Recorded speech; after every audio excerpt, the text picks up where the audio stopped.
cesse de nous offrir de manière gratuite.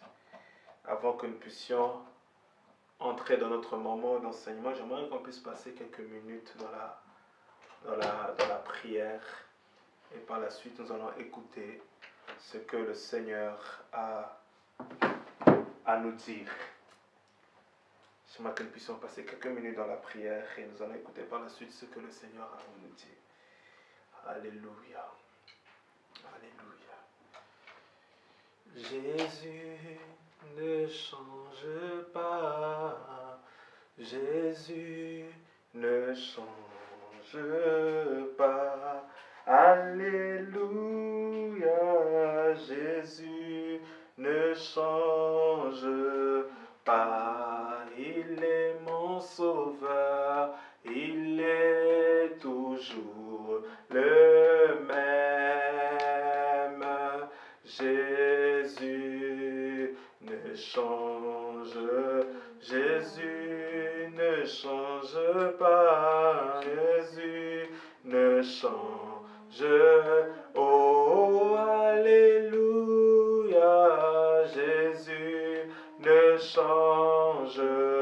Ah, il est mort pour moi. Il est toujours le même. Jésus ne change. Chantons alléluia. Chantons alléluia.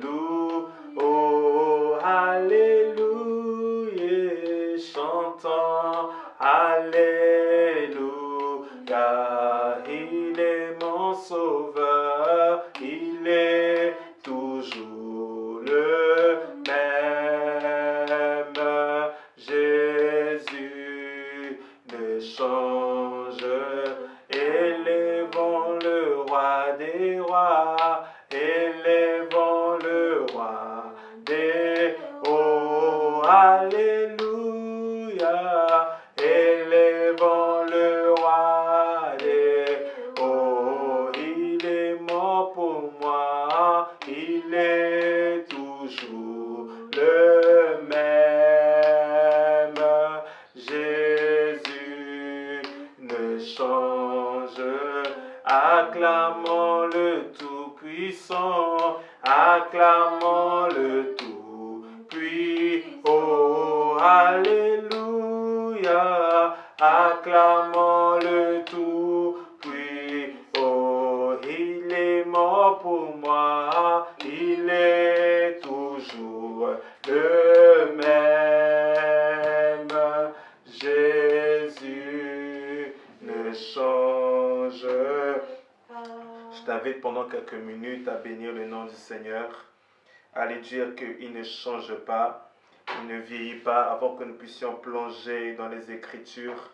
Dis à Dieu qu'il est fidèle, dis à Dieu qu'il ne change pas, dis à Dieu qu'il ne vieillit pas, et je dis à Dieu qu'il est bon, et ce soir que tu es prêt à écouter sa parole, ce soir tu es prêt à apprendre de lui, ce soir tu es prêt à recevoir de lui.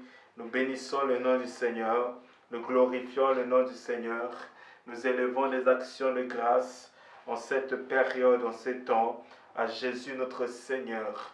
Alléluia, merci Jésus, merci pour ta présence, ta grâce, ton amour, ta fidélité, ce privilège, cette maison qui nous reçoit, tes anges, Seigneur, ô Dieu de gloire, ton nom qui est parfait et merveilleux. Merci pour la journée, merci pour le pain, merci pour nos familles. Merci Seigneur, ô Dieu de gloire, Seigneur de gloire, que pour tout ce qui nous appartient, au nom de Jésus-Christ, nous te consacrons ces instants, nous te consacrons cette heure. Je te consacre mon esprit, inspire-moi. Je te consacre, ô Dieu de gloire, mon cœur, mon âme et mon esprit, que tout soit coordonné. Oh, mon intelligence, que tout soit coordonné. Merci pour les personnes qui nous suivent, qu'ils soient bénis, affectés, édifiés, dans le nom de Jésus. Cette heure est pour toi. Glorifie ton nom, au nom de Jésus-Christ.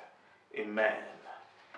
Alors, vous qui nous suivez, merci encore à Dieu et merci à toutes ces personnes depuis le début de cette période de confinement qui ne cessent de se connecter, qui ne cessent d'écouter la parole de Dieu qui ne cessent d'exprimer leur soif de la parole de Dieu. Ce soir, je veux parler sur la protection divine. Je veux parler sur la protection divine.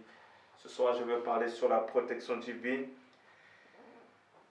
Je parlerai et on priera pendant quelques temps et le Seigneur nous fera du bien. Je veux parler sur la protection divine. Si tu as un cahier pour prendre des notes, si tu as quelque chose, mets à ta disposition parce que le Dieu veut te parler. Nous sommes dans Job le chapitre 1. Job le chapitre 1 à partir du verset 1. Job le chapitre 1 à partir du verset 1. Job le chapitre 1 à partir du verset 1.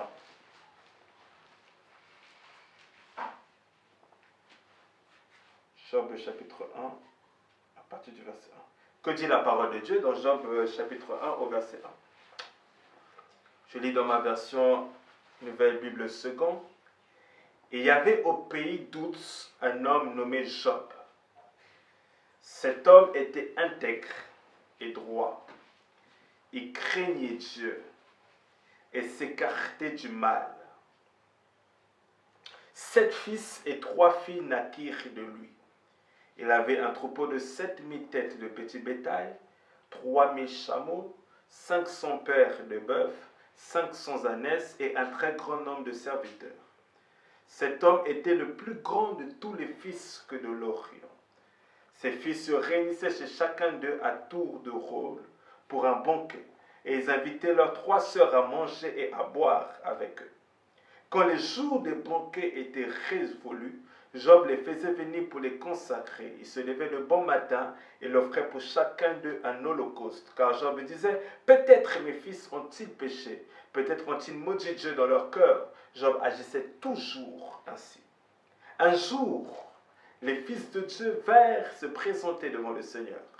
Et l'adversaire aussi vint au milieu d'eux. Le Seigneur dit à l'adversaire, d'où viens-tu?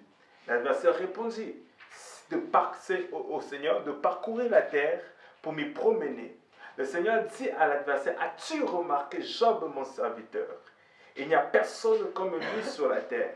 C'est un homme intègre et droit qui craint Dieu et s'écarte du mal. L'adversaire répondit au Seigneur, est-ce pour rien que Job craint Dieu? Tu as béni l'œuvre de ses mains et son troupeau s'accroît dans le pays. Mais étends ta main, je te prie, et touche à tout ce qui lui appartient. À coup sûr, il te maudira en face. Le Seigneur dit à l'adversaire, eh bien, tout ce qui lui appartient est entre ta main. Seulement ne porte pas la main sur lui. Alors l'adversaire se retira de devant le Seigneur. Un jour que les fils et les filles de Job mangeaient et buvaient du vin avec leur frère le premier-né, les bœufs labouraient et les ânesses paissaient de côté d'eux. Des Sabiens se sont jetés dessus et les ont pris et ils sont passés les serviteurs au fil de l'épée. Je me suis échappé moi seul pour te l'annoncer. Il parlait encore lorsqu'un autre arriva et dit, le feu de Dieu est tombé du ciel, il a brûlé le petit bétail et les serviteurs et les a dévorés. Je me suis échappé moi seul pour te l'annoncer. Il parlait encore lorsqu'un autre arriva et dit, des Chaldéens formés en 3 bandes se sont précipités sur les chameaux et ils les ont pris et ils ont passé les serviteurs au fil de l'épée. Je me suis échappé moi seul pour te l'annoncer. Il parlait encore lorsqu'un autre arriva et dit, tes fils et tes filles mangeaient et buvaient du vin chez leur frère le premier-né. Quand un grand vent venu de là du désert a frappé les 4 coins de la maison, elle s'est écroulée sur les jeunes gens et ils sont morts. Je me suis échappé moi seul pour te l'annoncer. Alors Job se leva, déchira son manteau et se rasa la tête. Puis il tomba à terre, se prosterna et dit, nu je suis sorti du ventre de ma mère et nu j'y retournerai. Le Seigneur a donné, le Seigneur a ôté. Que le nom du Seigneur soit béni. En tout cela, Job ne pécha pas et n'attribua à Dieu rien de choquant. Vous pourrez lire le chapitre 2 chez vous, faute de temps. Nous avons lu tout le chapitre afin de pouvoir comprendre le contexte des choses que je vais exposer au milieu de vous ce soir. Je suis en train de parler de la protection divine. Je parle de la protection divine. Notre premier texte, c'est tout le chapitre 1 du livre de Job, de notre ami Job. Écoutez ceci. On raconte une histoire d'un missionnaire qui était parti en Afrique avec son équipe composée des frères, des sœurs, d'autres ministres de Dieu, des apôtres, des prophètes, des docteurs. Il y avait une équipe de 50 d'hommes. Ils sont partis en Afrique pour faire l'œuvre de Dieu dans des coins reculés de l'Afrique. Parce que la parole de Dieu dit, allez partout le monde entier, annoncer la bonne nouvelle que du royaume. Ne pas aller simplement dans des villes, ne pas aller simplement dans des grandes métropoles, mais aller aussi dans des coins reculés, aller dans des villages. Et ces missionnaires, ces hommes de Dieu sont partis dans ce coin reculé de l'Afrique. Et lorsqu'ils arrivent dans le coin reculé de l'Afrique, c'était une région aussi qui était très dangereuse au niveau militaire. Il y avait beaucoup de campagnes militaires dans cette région-là. Il y avait beaucoup de guerres dans cette région-là. Mais les gens qui étaient dans cette région avaient besoin d'écouter la parole de Dieu. Et lorsqu'ils sont allés dans cette région, tout se passait bien. Et ils ont prêché la parole de Dieu. Ils ont prêché la parole de Dieu aux gens du village. Mais quelque temps après, ils attendaient à la radio que cette région était menacée que par des groupes armés. Et les groupes armés s'approchaient de plus en plus de l'endroit où ils étaient. Et lorsqu'ils ont appris que les groupes armés menaçaient l'endroit où ils étaient, cette équipe-là se sont réunis dans un endroit. Ils ont commencé à prier le Seigneur. Ils ont commencé à prier, ils ont commencé à prier, ils ont commencé à prier. Et lorsque plus les hommes commencent à s'approcher, ils arrivent que dans le village, mais à la plus grande surprise des hommes de Dieu, des serviteurs de Dieu, Dieu avait envoyé des anges pour les protéger en ce moment-là. Donc lorsque les gens sont venus que pour tuer, qu'est-ce qui s'est passé? Il y a eu quelque chose qui a été créé. Ils sont retournés d'où ils venaient. Poser la question à quelqu'un de normal, il te dira que c'est un pur hasard. Mais quand on pose la question à un homme spirituel, il comprendra que là, Dieu a maintenu sa protection. Sur qui? Sur les enfants de Dieu qui étaient là. Dieu a envoyé des anges pour protéger ces enfants qui étaient là. Écoutez les amis, la protection divine est très importante dans la vie d'un homme. La protection divine est très importante dans une destinée. La protection divine est très importante pour nos nations. La protection divine est très importante. Quand on parle de protection divine, on parle tout simplement de la main de Dieu sur quelqu'un, de la main de Dieu sur quelque chose, de la main de Dieu sur une nation. Si aujourd'hui l'Éternel, la Bible n'est-ce pas nous le dit, si l'Éternel ne veille, celui qui veille, veille en vain. En d'autres termes, il y a quelqu'un qui peut veiller. Mais si cette personne n'est pas l'Éternel, celui qui est en train de veiller que dans la maison, celui qui est en train de veiller que sur nos vies, celui qui est en train de veiller sur nos familles, elle est en train de veiller qu'en vain. N'est-ce pas que Dieu lui-même dit que je ne dors ni ne sommeille. Or que celui qui veille, dort et sommeille. On peut mettre une sentinelle, mais cette sentinelle à un moment prendra fatigue. Elle sera remplacée par une autre sentinelle. Et l'autre prendra fatigue. Mais l'Éternel Dieu, lorsqu'il est en train de veiller, il est assis sur son trône. Il observe les familles de la terre. Il observe l'Église et il maintient sa protection. J'aimerais dire à quelqu'un qui me suit ce soir, la véritable protection, c'est en Dieu. La véritable protection, c'est en Christ. Le véritable refuge, c'est en Christ. Je suis en train d'introduire mon message en parlant de la protection divine. Les hommes me protègent, il est vrai. Aujourd'hui, lorsque tu deviens quelqu'un d'important dans la société, tu es obligé d'avoir des gardes du corps. Tu es obligé d'avoir une certaine protection parce que ton argent va attirer des gens. Ta popularité va attirer des gens. Aujourd'hui, vous allez aller dans certains endroits. Vous allez dans le 16e arrondissement. Vous allez dans sur les Champs-Élysées. Vous allez voir des grands magasins. Vous allez voir des grands bijoutiers. Vous allez voir des grands bijoux qui sont très bien protégés. Ils ne sont pas exposés aux yeux de tous. C'est très bien protégé dans des coffres forts. C'est très bien protégé dans des endroits très sécurisés avec des codes, avec plusieurs manières d'entrer dans ces choses-là. Pourquoi? Parce que c'est des choses qui sont importantes, c'est des choses qui ont de la valeur et qui exigent une certaine protection. Sachez une chose, lorsque vous commencez à grandir dans les choses de l'esprit, lorsque vous commencez à prendre de l'importance et du poids dans les choses de l'esprit, vous avez besoin de la protection divine, sinon le diable risque à pointer vos regards que sur ce qui est à vous et ce qui vous appartient. Quand vous commencez à devenir important, vous avez besoin de la protection divine, même sur cette terre, parce que vous allez attirer la jalousie des uns, vous allez attirer la colère des autres. J'aimerais dire ceci là, quand on parle de la protection divine, Dieu ne nous protège pas simplement en empêchant le mal de nous arriver, non. Dieu nous protège aussi en permettant que le mal nous arrive, mais en nous délivrant que de ce mal-là. Je répète, Dieu ne nous protège pas simplement en empêchant le mal qui nous arrive. Des fois, nous pensons que la protection divine se limite simplement quand Dieu nous empêche que le mal puisse nous toucher. Non, la protection divine va au-delà. Dieu peut permettre que le mal nous touche, mais quand le mal nous touche, Dieu nous protège et nous délivre que de ce mal-là. N'est-ce pas que la Bible dit que le malheur atteint souvent le juste. Quand on parle d'atteindre, c'est une cible. Atteint souvent le juste, mais l'Éternel en délivre toujours. Donc Dieu peut te protéger en empêchant que le mal puisse t'atteindre, mais Dieu peut te protéger aussi en permettant que le mal puisse t'atteindre, mais que que Dieu puisse te délivrer que de ce mal-là. Amen. Il y a quelqu'un qui me suit. Je parle de la protection divine. Le texte que nous venons de lire, j'entre dans mon message, nous parle d'un homme qui s'appelle Job. Job est un homme, la Bible dit qu'il n'y avait pas plus grand que lui parmi les fils que d'Orion. Job avait des richesses. Job était marié. Il avait beaucoup d'enfants. Il en avait dizaines. Il avait de l'argent. Il avait des troupeaux. Il avait des serviteurs. Il avait une certaine réputation parmi les hommes à cause de l'argent qu'il avait, à cause des relations qu'il avait. Dans la société, il avait de l'importance. Mais la Bible précise clairement que Job, non seulement il avait l'argent, mais Job était aussi quelqu'un qui craignait Dieu. La Bible dit qu'il s'écartait que du mal. Et Job faisait sa vie. Jusqu'au jour où la Bible déclare que dans le monde spirituel, quelque chose se passait. J'aimerais dire à quelqu'un que pendant que toi, tu ne te rends pas compte des choses qui se passent dans l'esprit, il y a des choses qui se passent dans l'esprit. Il y a des choses qui se discutent dans l'esprit. Il y a des choses qui s'imposent dans l'esprit. Pendant que sur la terre, tu vis ta vie de manière comme tous les jours. Le matin, tu te lèves. À midi, tu fais ce que tu as à faire. L'après-midi, tu vas à tes occupations. Mais dans le monde de l'esprit, il y a quelque chose qui se passe. Il y a des anges qui sont en train de discuter sur ta vie. Job ne le savait pas. Comme nous autres, nous ignorons ce qui se passe dans notre ciel. Mais dans le ciel de Job, il y avait des choses qui se passaient. Il y avait des choses qui se discutaient. Lui, il ignorait. La Bible dit qu'il craignait Dieu. Il était serviteur de Dieu. Il consacrait que ses enfants.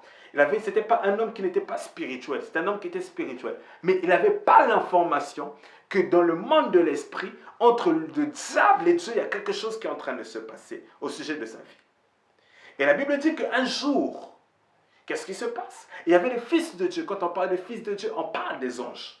Il y avait des fils de Dieu qui se sont approchés du trône de l'Éternel.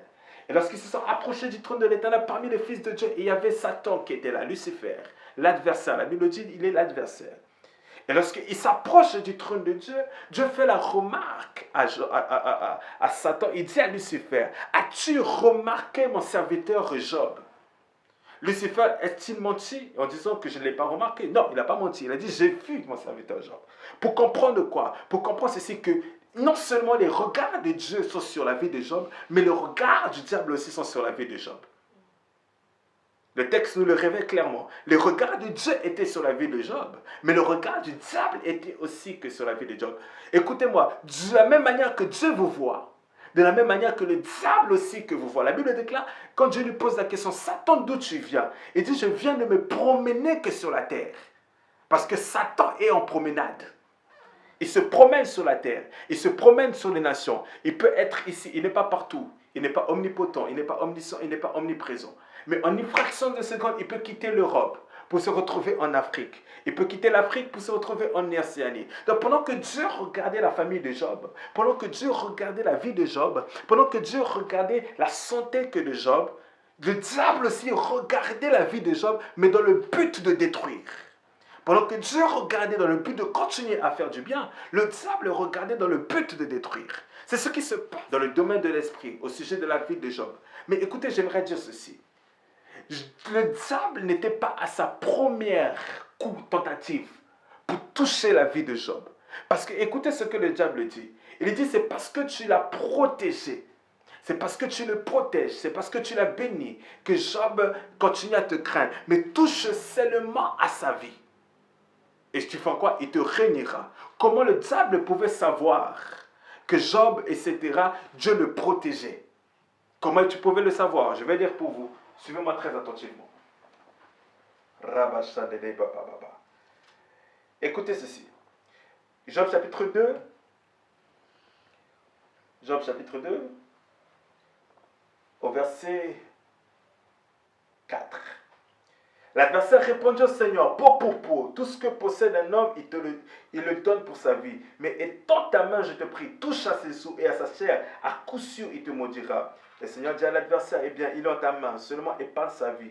Alors l'adversaire se retira devant le Seigneur. Il frappa Job d'un ulcère malin, depuis les pieds jusqu'au crâne.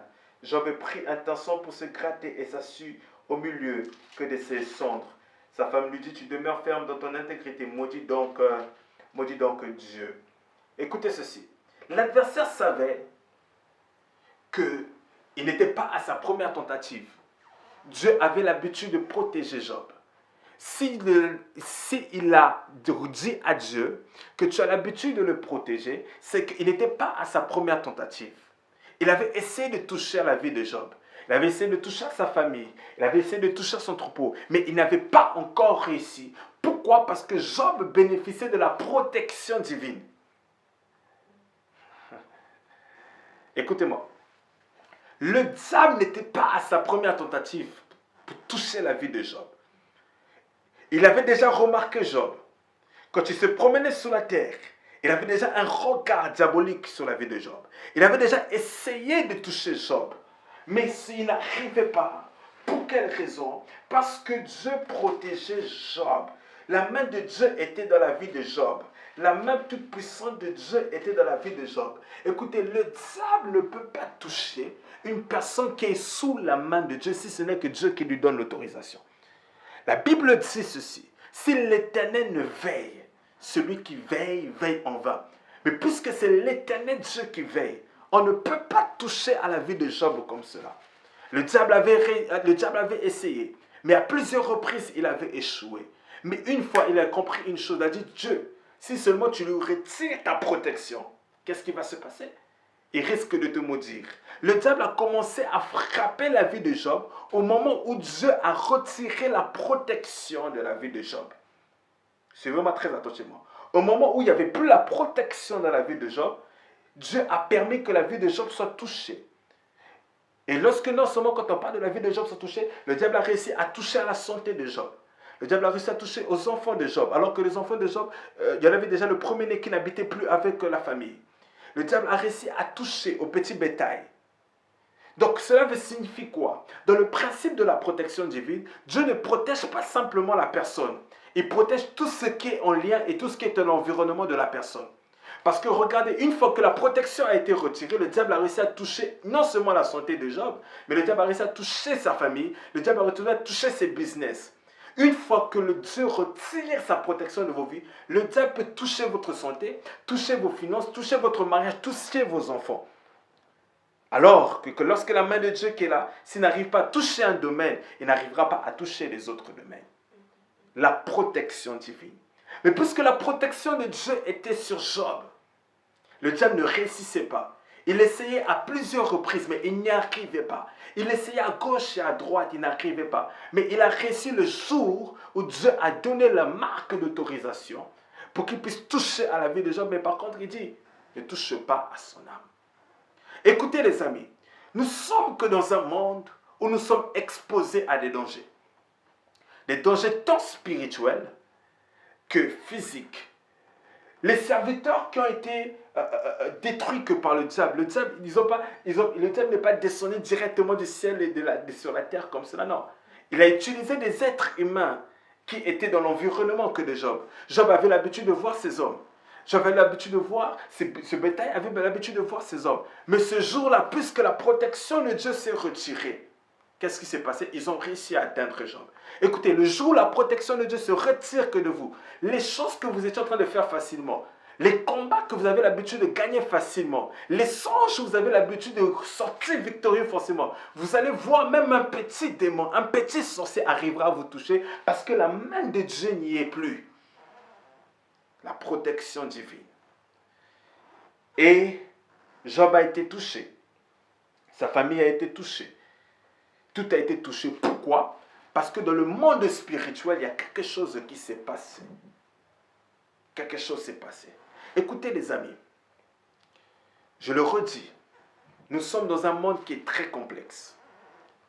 Lorsque vous êtes enfant de Dieu, vous êtes exposé à plusieurs dangers, tant spirituels, face à des ennemis visibles comme invisibles, tant dans le domaine physique.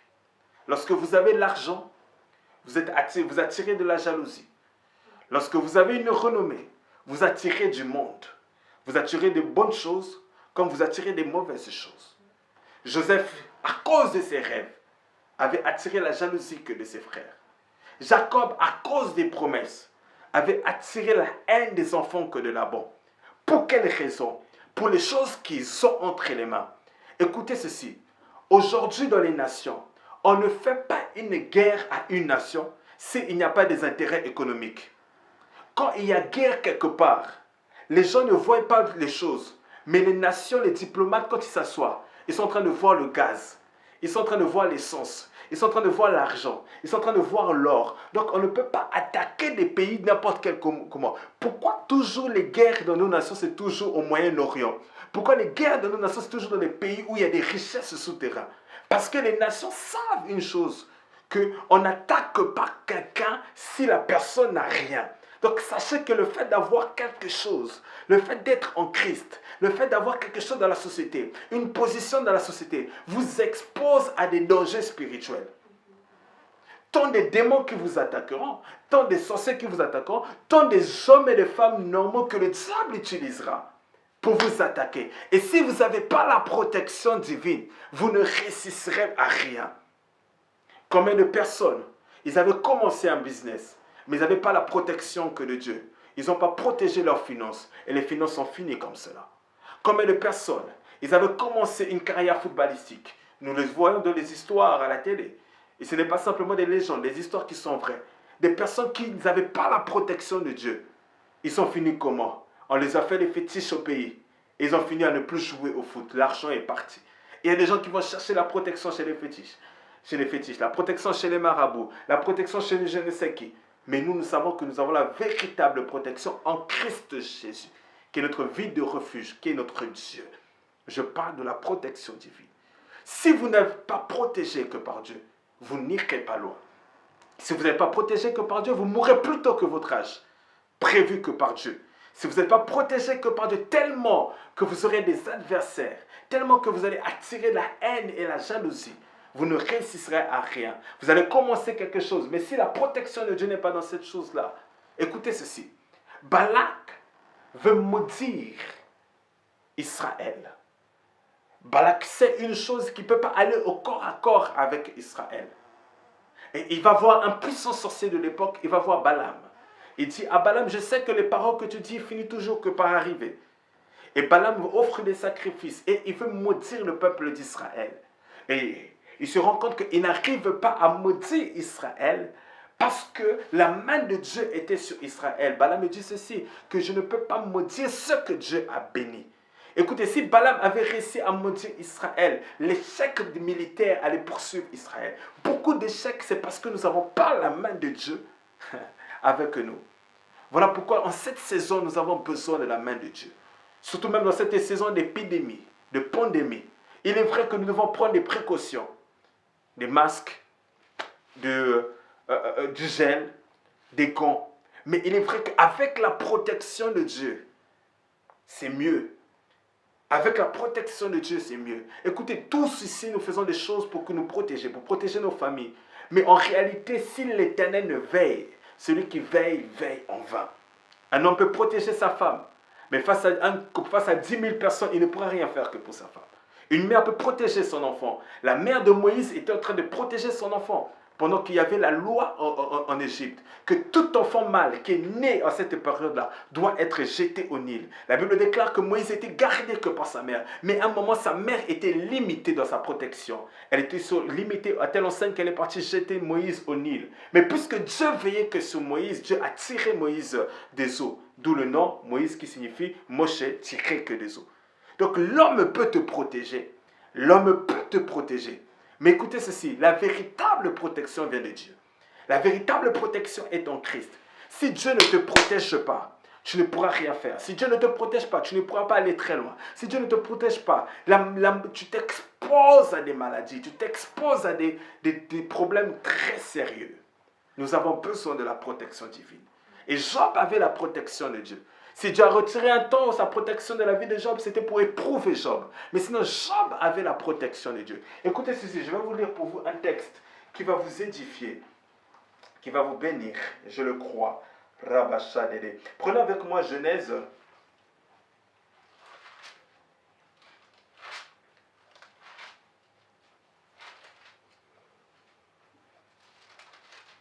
Prenez Genèse chapitre 27. Genèse chapitre 27.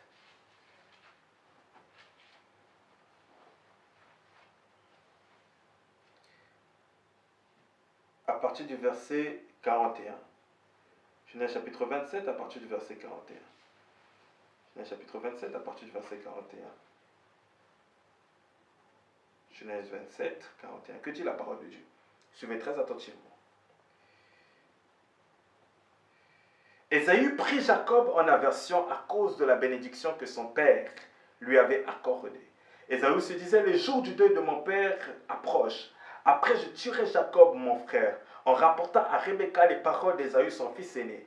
Elle fit alors appeler Jacob, son fils cadet, et lui dit, Ésaü, ton frère, veut te tuer pour tirer vengeance de toi. Maintenant, mon fils, écoute-moi, va te réfugier chez Laban, mon frère, à Haran. Suivez très attentivement. Tu habiteras chez lui quelque temps jusqu'à ce que la fureur de ton frère s'en soit retournée.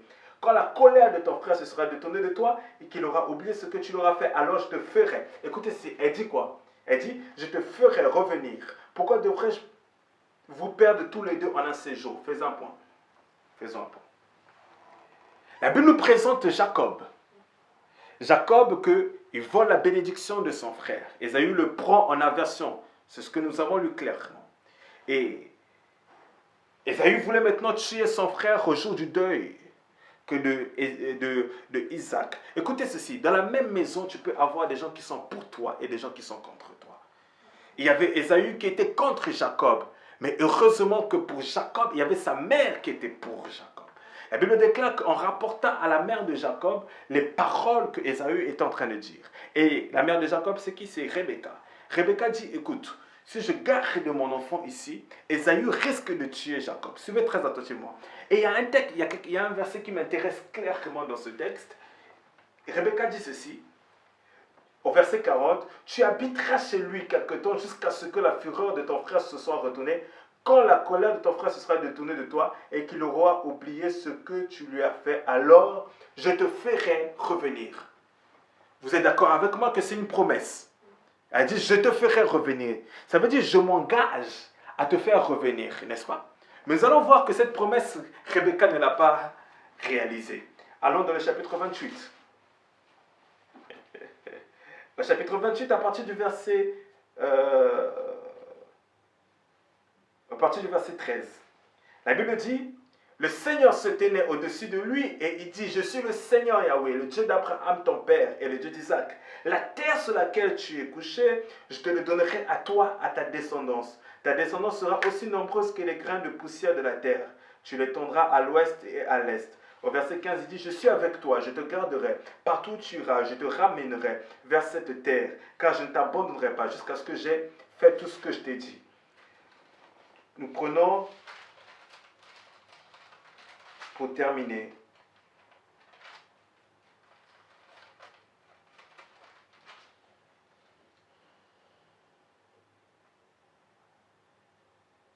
il dit ceci. Genèse chapitre 31, au verset 22. Le troisième jour, en informant Laban que Jacob s'était enfui, il prit avec lui ses frères, le poursuivit 7 jours de marche et le rejoignit dans la région montagneuse du Galaad. Mais Dieu vint vers Laban l'araméen dans un rêve nocturne et lui dit, garde-toi de rien dire à Jacob. Amen. Garde-toi de rien dire à Jacob. Nous sommes au chapitre 31, au verset 2.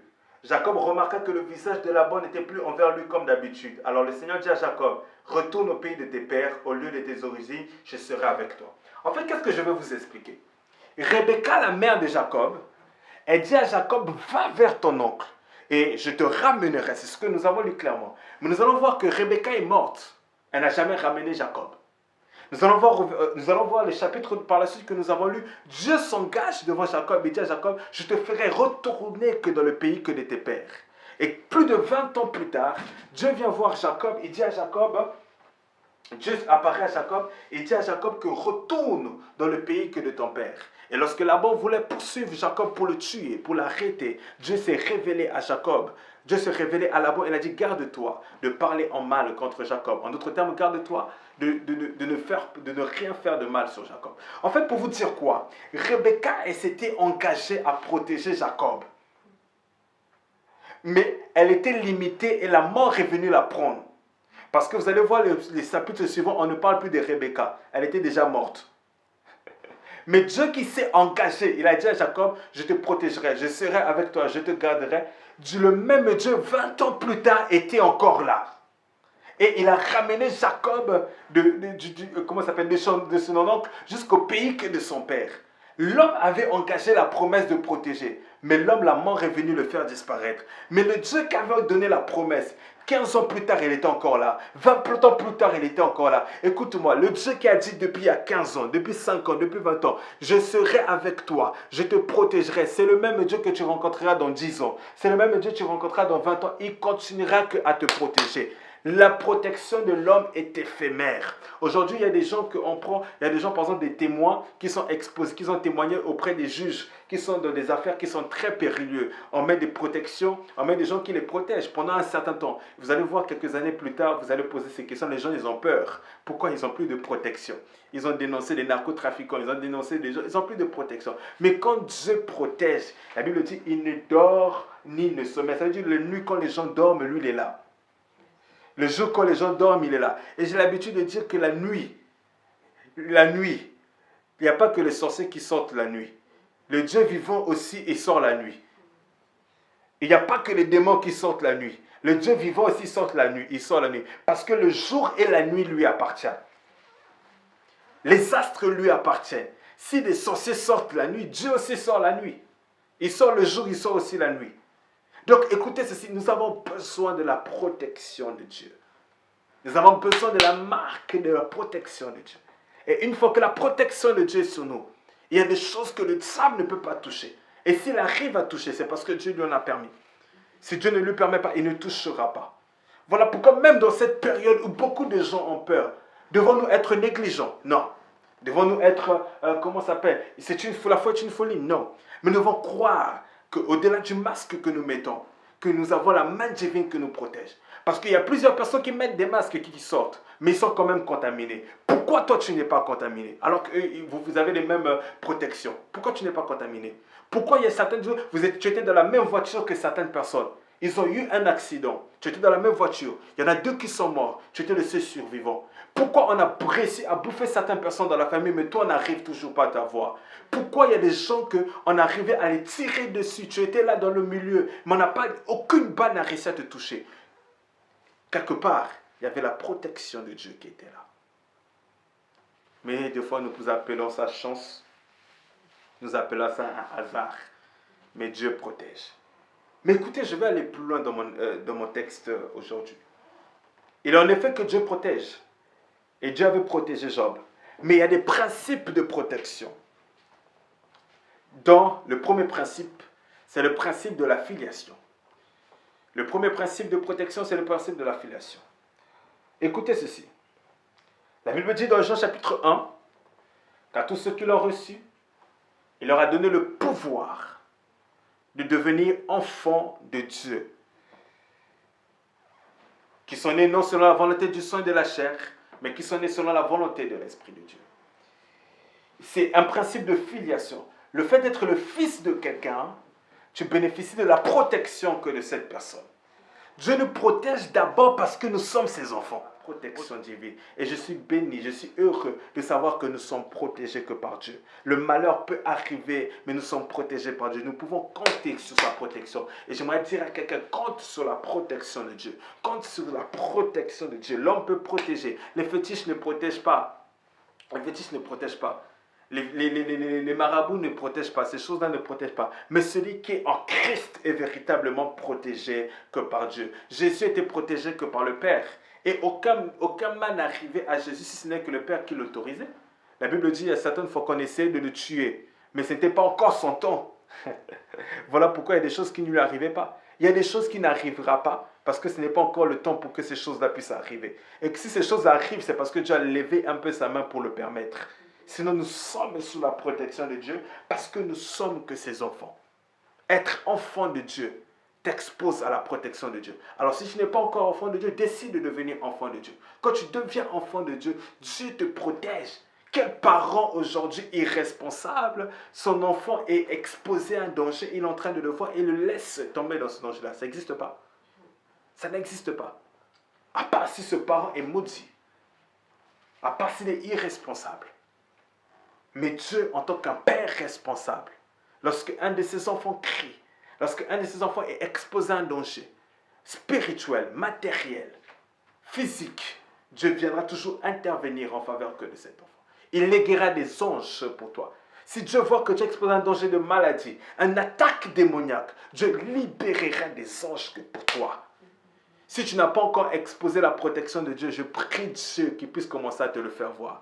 Tu verras des attaques, mais au milieu de ces attaques-là, tu verras la main de Dieu t'arracher que de tout danger. Au nom de Jésus-Christ.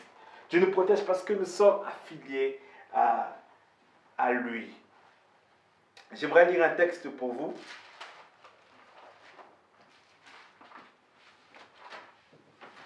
Pour confirmer, appuyer encore ce que je suis en train de dire. Daniel chapitre 12. Daniel chapitre 12 au verset 1. Daniel chapitre 12 au verset 1.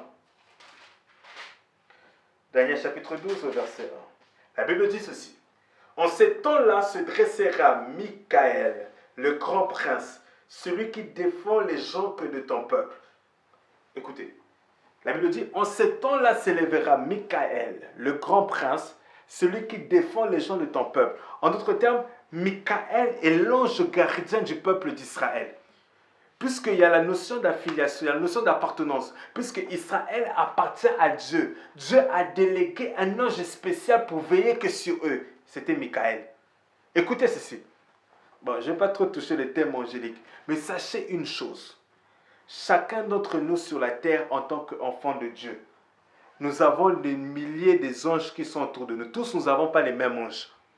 Parce que plus nous allons grandir en esprit, plus nous avons une certaine onction, plus nous sommes confrontés à certaines batailles spirituelles, plus nous avons une certaine autorité. Les catégories d'anges qui sont autour de nous diffèrent.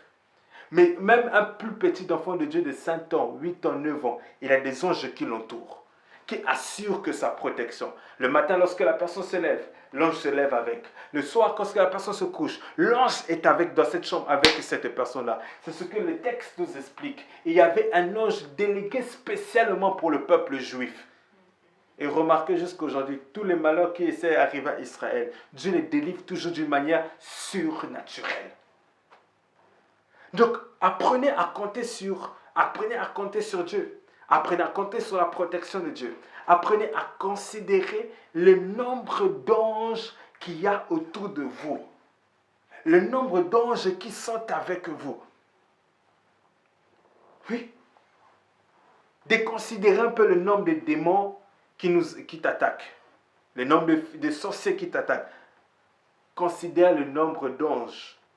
Bien que tu ne les vois pas encore, bien que tu ne les vois pas physiquement, mais par la foi, crois. Jésus-Christ dit, si je pouvais simplement, il dit, je peux même demander à l'instant même à mon Père de m'envoyer des anges. Parce que Jésus connaît les principes des choses. Il dit, à l'instant même, je peux prier. Mais même quand tu es dans un danger, crie à Dieu qui t'envoie des anges à un moment là. Il peut t'arriver. Tu vas en mission, tu vas en vacances, tu vas quelque part. Tu peux prier Dieu que des anges par milliers puissent t'accompagner. Tu peux être dans un combat qui est intense. Tu peux prier Dieu qu'il puisse libérer un renfort angélique. Les anges sont là pour assurer que notre protection. Dieu ne bouge pas que de son trône, sa main est sur nous. Mais c'est ces anges qui marchent avec nous. Lorsque une voiture veut nous percuter, l'ange sera là que pour écarter. Lorsque le poison veut nous tuer, l'ange sera là pour renverser le plat. Lorsqu'il y a quelque chose, une flèche spirituelle qui veut nous atteindre, l'ange viendra que pour faire ces choses. Lorsqu'un sorcier viendra pénétrer dans notre maison, l'ange sera là pour le bloquer à la porte. C'est ça la protection de Dieu. Lorsqu'on voudra te découper la tête, l'ange sera là d'une manière, d'une autre, il va s'arranger pour te délivrer que de tout danger. Bien aimé, les anges existent et ils assurent la protection de Dieu. Frère, même en cette période, les anges sont déployés que dans l'atmosphère. Ils sont en train d'assurer la protection des milliers. Ne regardez pas simplement les gens qui meurent. Regardez le nombre de personnes qui sont guéries. Regardez le nombre de personnes qui sont épargnées. Ne regarde pas simplement les difficultés qui peuvent arriver, les incidents de la vie qui peuvent arriver, mais regarde le nombre de fois. Les mêmes personnes qui ont vécu les mêmes choses que toi, ils sont passés. Mais toi, tu es encore debout. Quelque part, il y a eu un mouvement angélique. Les mêmes attaques ont tué les uns, ont paralysé les autres. Tu as subi ces attaques-là. Mais quelque part, un ange était libéré, a été envoyé que pour te sauver, a été envoyé que pour te secourir. Souviens-toi de ces moments-là. Je ne sais pas de quel moment je suis en train de parler. Tu sais de quoi je suis en train de parler. Un moment compliqué, difficile. Contexte difficile, tu as failli voir la mort passer. Mais tu ne sais pas comment. Il y a une opération qui a peut-être été ratée, mais un ange était venu de ce jour-là, cette nuit-là que dans ta chambre, pour te délivrer. Mais les anges existent. Et je prie que Dieu puisse libérer encore un renfort angélique, afin que tu puisses bénéficier de la totalité de la protection divine. Dieu nous protège parce que nous sommes ses enfants, parce que nous sommes affiliés à lui, parce que nous l'appartenons en tant qu'un peuple, pour qu'il a racheté par le sang de Jésus. Par le sang de Jésus, il a racheté un peuple. Il nous a racheté. Dieu nous protège. On va prier dans quelques minutes, mais Dieu nous protège. J'aimerais nous dire que Dieu nous protège. Que le diable ne vous fasse pas peur. Que les sorciers ne vous fassent pas peur. Que la mort ne vous fasse pas peur. Mais une chose est sûre, mettez votre foi en Jésus. Croyez en Jésus. Espérez en Jésus. Et continuez à croire le fait d'être en Christ. La main de Dieu repose que sur nous. J'aimerais lire un texte, je vais terminer par là, je pense, c'est Ésaïe, le livre de Ésaïe. Le livre de Ésaïe. Le prophète Ésaïe nous dit quelque chose d'intéressant. Ésaïe chapitre 5. Ésaïe chapitre 5. À partir du verset 4, je vais lire pour vous. Ésaïe chapitre 5, à partir du verset 4. Qu'y avait-il encore à faire à ma vigne? Ésaïe chapitre 5, à partir du verset 4. Que je n'ai pas fait que pour elle. Pourquoi quand j'espérais qu'elle produisait des raisins, a-t-elle produit des fruits purs? Maintenant laissez-moi, je vous prie, vous faire savoir ce que je ferai à ma vigne.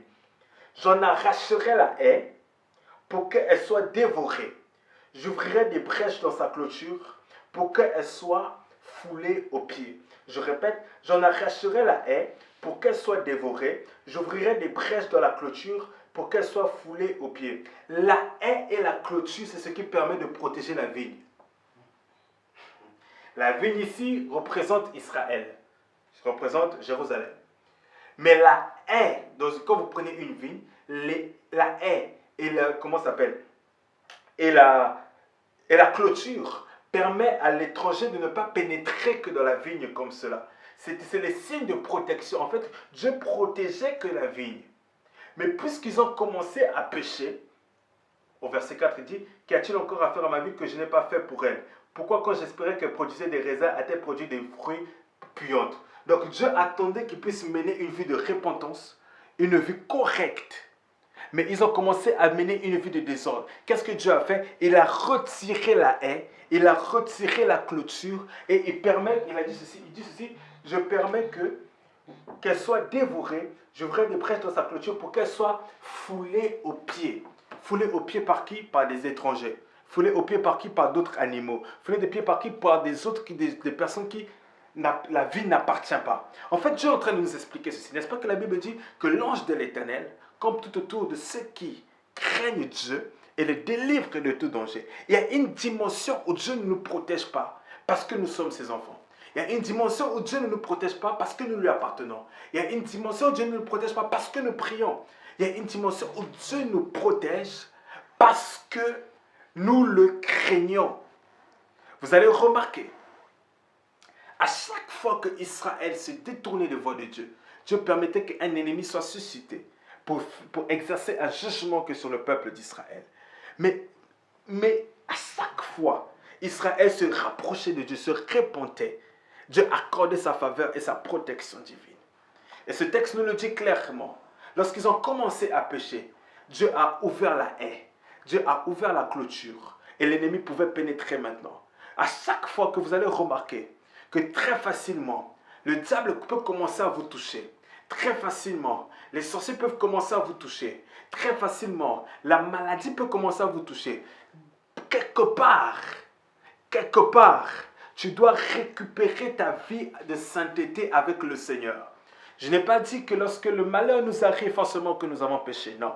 Mais quelque part, Dieu, des fois, peut ouvrir la brèche à nos ennemis pour nous apprendre une leçon et pour nous pousser à la repentance.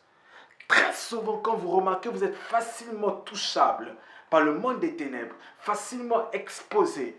Les épidémies qui touchent tout le monde te touchent et te touchent ta famille. Même la grippe te touche. Des choses banales te touchent. C'est que quelque part, des fois, ta vie n'est pas en règle avec le Seigneur. Mais une fois que tu vas remettre ta vie avec le Seigneur, tu verras que la main de Dieu va peser que sur toi. Tu verras que ta clôture sera restaurée. Tu verras que la haie sera restaurée. L'ennemi ne pourra pas pénétrer facilement dans ta maison, pénétrer facilement que dans ta vie, pénétrer facilement que dans ta famille. Mais quelquefois, l'ennemi arrive, nos ennemis arrivent à nous toucher parce que la vie de sainteté n'était pas là. Jésus-Christ, on n'en a pas brisé ses os. Vous allez remarquer que les deux os qui sont morts à ses côtés, on a pu briser leurs os. Mais Jésus-Christ n'a pas pu briser ses os à cause de sa justice. La justice qu'il est en train de transporter l'a sauvé. Et bien aimé, au jour du malheur, crois-moi, comme Job, la Bible déclare qu'il craignait Dieu. Il craignait Dieu, il s'écartait du mal. Il est vrai que le mal lui est arrivé, mais Dieu l'en a délivré. Le jour du malheur, Dieu se souviendra. Tes œuvres parleront, ta justice se parlera. Écoute mon ami, en ces temps de la fin, par la grâce de Dieu, nous nous efforçons de marcher dans les voies de Dieu. Nous nous efforçons de marcher dans une vie correcte, de sainteté, de perfection. Tous les jours nous pouvons vivre cette vie? Ce n'est pas facile, mais nous demandons l'aide à Dieu. On peut arriver qu'on tombe, et on tombera souvent. Je ne vais pas vous mentir, vous dire que vous n'allez jamais tomber est un mensonge. Voilà pourquoi Jésus-Christ même a prévu le sang pour que nous puissions être pardonnés. Mais une chose est certaine, si nous voulons que Dieu continue à nous protéger. Aujourd'hui, il y a beaucoup de gens qui sont en train de se révolter contre Dieu. Seigneur, pourquoi tu ne nous protèges pas de cette pandémie? Mais dans les nations dans lesquelles ils sont en train de se révolter, ils sont en train d'autoriser l'homosexualité. Ils sont en train d'ouvrir des bars.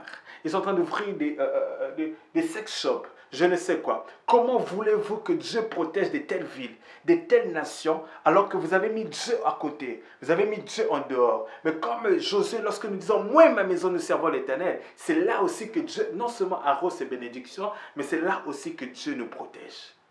Écoute, si tu es loin de Dieu, rapproche-toi de Dieu, il te protégera.